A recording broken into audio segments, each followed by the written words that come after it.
प्रिय मित्रों, आज मैं अपने विचार कुछ सुंदर सुभाषितान वाक्यों से प्रारंभ करने जा रहा हूँ। जैसे सुप्रभात। विद्या विवादाय धनं मदाय शक्ति परेषां परिपीडनाय खलश्च साधोर विपरीतमेतद् ज्ञानाय दानाय च रक्षणाय। यानी विद्या एक दुष्ट व्यक्ति के पास में रहती है तो उसका क्या उपयोग करता है, और सज्जन पुरुष के पास में रहती है तो उसका क्या उपयोग होता है। जो सज्जन पुरुष के पास में रहती है तो वो उस विद्या को ज्ञान में, दान में और रक्षा में व्यतीत करता है। वहीं दुष्ट व्यक्ति के साथ में विद्या रहती है तो विवाद में रहता है और अनेकों प्रकार के कष्टों को देता है समाज को। तो उससे विद्या विवादाय धनं मदाय, अहंकारी होता है, विवाद करता है और शक्ति का दुरुपयोग करता है, उससे दूर रहना चाहिए। दूसरा चीज़ है कि निंदन्त नित्य निपुणा यदि वास्तवन्तु लक्ष्मी समाविशतु गच्छतु वा यथेष्टम अद्यैवा मरणमस्तु युगान्तरे वा न्यायात् पथः प्रविचलन्ति पदम न धीरा।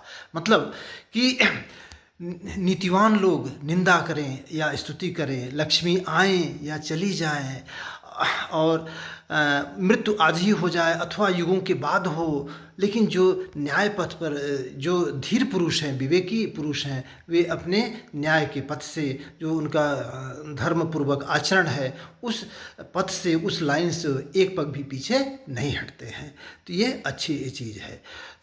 अगले चरण में हम सुभाषितान के रूप में यह भी कह सकते हैं कि पिबन्ति नद्यः स्वयमेव नाम्भः स्वयं न खादन्ति फलानि वृक्षाः नादन्ति सस्यं खलु आरुवाः परोपकाराय सताम विभूतयः। यानी नदियाँ स्वयं जल नहीं पीती हैं और वृक्ष स्वयं फल नहीं खाते हैं, और जो सज्जन पुरुष हैं वो अपना जीवन दूसरों के परोपकार के लिए, दूसरों के कल्याण के लिए अपना पूरा जीवन समर्पित कर देते हैं। इसी में समाज की भलाई है, उनका भी भलाई है। तो अगला चरण में कहेंगे कि उद्यमेन ही सिद्ध्यन्ति कार्याणि न मनोरथे नहीं सुप्तस्य सिंहस्य प्रविशन्ति मुखी मृगा। यानी उद्यम यानी मेहनत करने से ही कार्य सिद्ध होता है। सिर्फ हम मन में सोच लें और कार्य हो जाएगा, ऐसा नहीं होता है। जिस प्रकार से नहीं सुप्तस्य सिंहस्य, जंगल का सबसे शक्तिशाली जानवर सिंह होता है, लेकिन वह भी सिर्फ यदि मन में विचार कर ले कि हाँ मृग हमारे मुख में आ जाए, शिकार बन के आ जाए, तो ऐसा नहीं होता। उसके लिए भी उसको मेहनत करना पड़ेगा, तभी वो कार्य सिद्ध होता है। Thank you very much.